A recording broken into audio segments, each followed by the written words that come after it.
we've used this term at a number of events, including at LA Fire's event, where you had all these survivors in the room. And we're on stage and explain the money's there, the need is there, there's financial constipation in the middle, it's just not moving.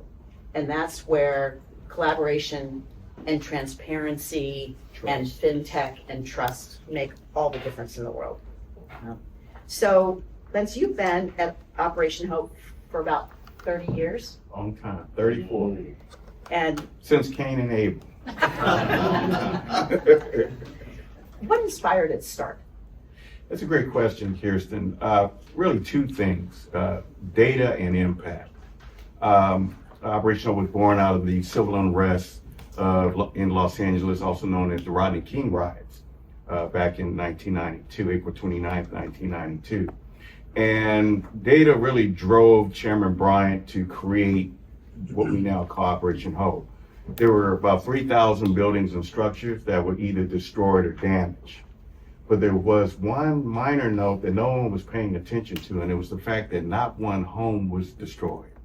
So we came to the conclusion very quickly that people don't burn what they own. So the issue that was happening in South Central Los Angeles at the time was the fact that people did not feel like they were part of the stakeholder community, whether it's owning homes or owning businesses. So Operation Hope was born on how can we provide financial literacy, financial coaching, access to capital, and then working with other organizations to help individuals to become homeowners and stakeholders and business owners in their community. And so fast forward 34 years later, we have 300 financial coaches across the country. We're in 1,500 locations. Many of those are bank branches, workplace environments. We're the workplace financial wellness provider for Delta Airlines, all of their 90,000 employees, UPS, a number of municipalities, but also K through 12 schools and young adult populations. That is amazing. So coming out of banking for years, and our kids get force-fed. Most of us, if we have kids, force-feed our kids. This is financial literacy, this is financial responsibility. That is really rare. And when we hear from folks, especially around disaster, well, why didn't they evacuate? That's on them. Why did those people not evacuate? The FDIC stat is something like fewer than 60% of Americans have $500 for an emergency. You cannot evacuate with $500. And that's part of what you're going to hear today is financial literacy for readiness and money before, during, and then after can be 5 years.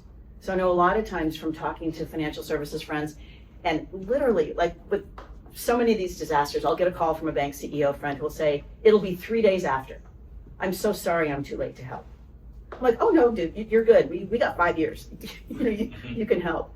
And so all of you are now evangelists on getting the readiness for that money in advance and partnering with you so people understand what it is that they want. And if I could follow up on that note, Kirsten, because our main work is helping people to improve their credit scores, increase their savings, and lowering debt. You mentioned the unfortunate stat in our country where 6 out of 10 Americans don't have $500 in their account.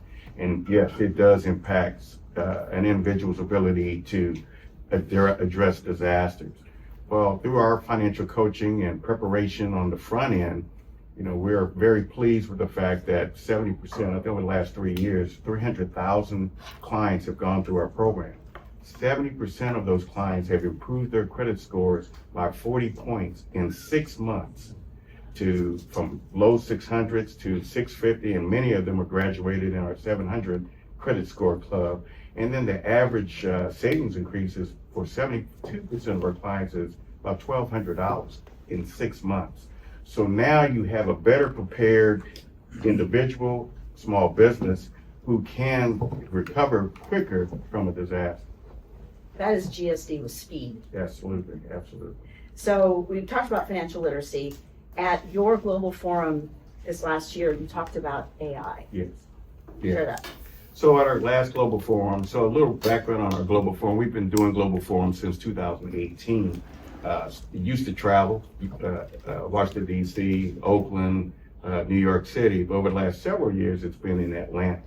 And so it's a global forum of thought leaders from around the world addressing different topics and subject matters to create our own, not only local or regional or national ecosystem, but an international ecosystem. So this year or last December, we had 5,000 delegates from 25 countries. We had over 7 million delegates viewing live stream. And the focus this year was on future-proofing organizations, future-proofing institutions, future-proofing small businesses.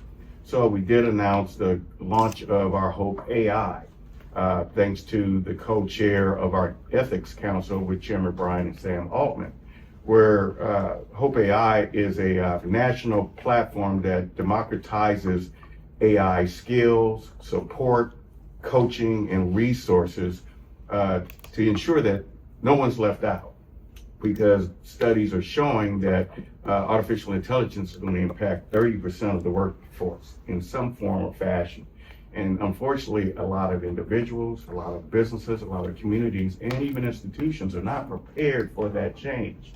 So Hope AI is there with 3 components. Component 1 is our Hope Inside coaching AI, where we will integrate AI with our 300 coaches around the country so that they are able to be more effective in helping improve the financial well-being of individuals. So I mentioned earlier, we're at 1,500 locations. This is before AI. We feel in the next 5 years, integrating AI into our coaching model, we'll go from 1,500 to 15,000. Wow. The second piece is community AI. As I mentioned, a lot of organizations are not even integrating AI as part of their business model. So through Hope AI, we're able to collaborate with organizations, with schools, with institutions to help them incorporate and adapt to the world of AI when it comes to their business model, to training their employees, so on and so forth. And then last but not least, we have this program called Pipeline to Prosperity, focusing on our youth, where we have focused on schools and after school programs to do trainings for kids, career workforce skill training based things for youth as well to get them prepared for this AI economy. And then lastly, and I want to give a shout out to who's my hero, Marlon Trone, who runs our disaster program. Stand up, Marlon. Marlon's been doing great work for you today. And so we're integrating AI as part of our disaster work because as we all know about disasters, one of the things that we're seeing with data, credit scores are declining, savings are declining, and it's very difficult for consumers and business owners to be able to recover from it. So incorporating Hope AI in everything we do, we think we can accelerate the recovery process for individuals and businesses. That is amazing. Well, it was so cool being explained on stage because some people recoil from AI, but this was how you apply it for benefit. That's right. And educating people from all socioeconomic backgrounds. That's your underserved communities or rural communities. We want to make sure that no one's left behind. It's amazing. So we've talked about Hope Global Forum, AI, Hope Works Village, and you're going to hear more of this from our hero, Marlon in the back, during his session. But can you share a little bit? Yes, very proud of Hope Works Village. The idea, which I think many of us can appreciate, not one organization is going to solve disaster response and recovery and rebuilding.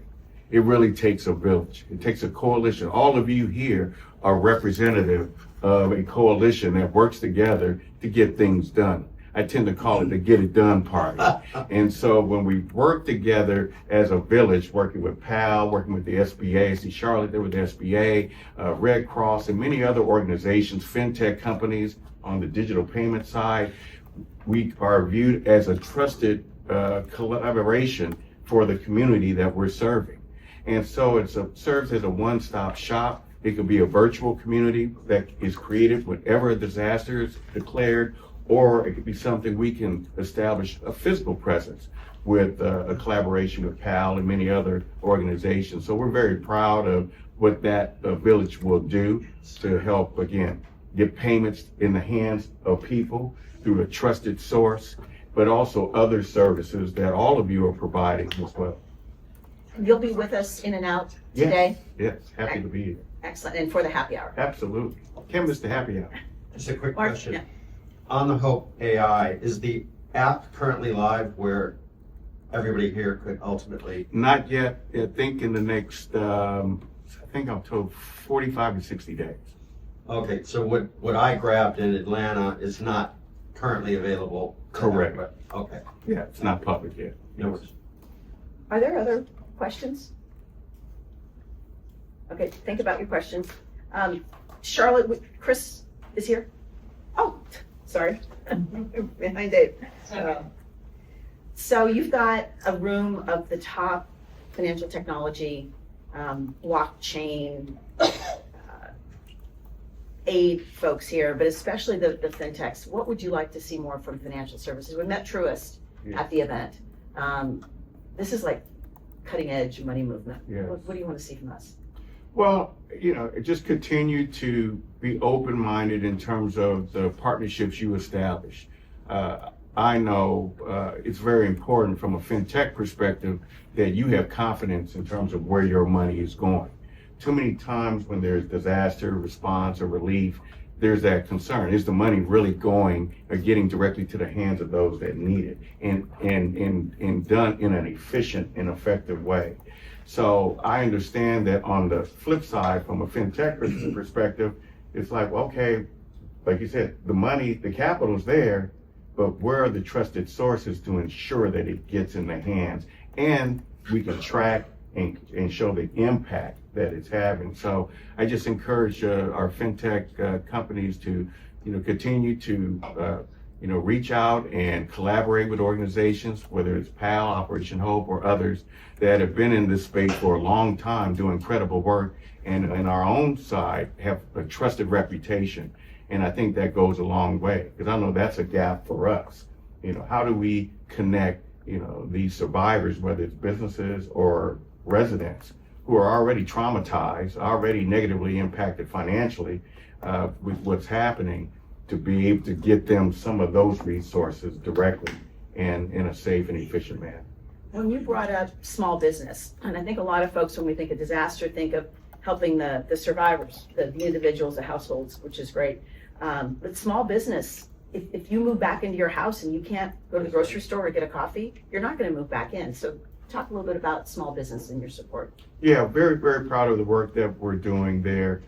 We partnered with the SBA for many years in this area. And so from what our coaches do, not only we try to connect them with resources that the SBA has to assist, in addition to FEMA and Red Cross, but our coaches are there to help them get back on their feet with, establishing a disaster budget, because now life has changed, their loss of income. So how we get them individually, but as a business, back on their feet. And so we help them with financial coaching, disaster budgeting, connecting them to other resources that we do not provide directly. And then from there, we're able to, if they have some, debt issues that they cannot pay, then we work with those creditors to suspend those debts, like a moratorium for a few months until they get back on their feet. So that's been, very successful for us over the years. And then we try to make sure that we're establishing partnerships with local chambers of commerce who have the businesses that are impacted directly. And so we do mastermind 6-month programs with them to help them through the process until they get back on their feet. And so a lot of great work we're doing now in Altadena with the businesses there, the Palisades, and we're still on the ground in Maui, after 3 years as well. Thank you for being here. Thank you. Can we get a round of applause? Thank you, everybody.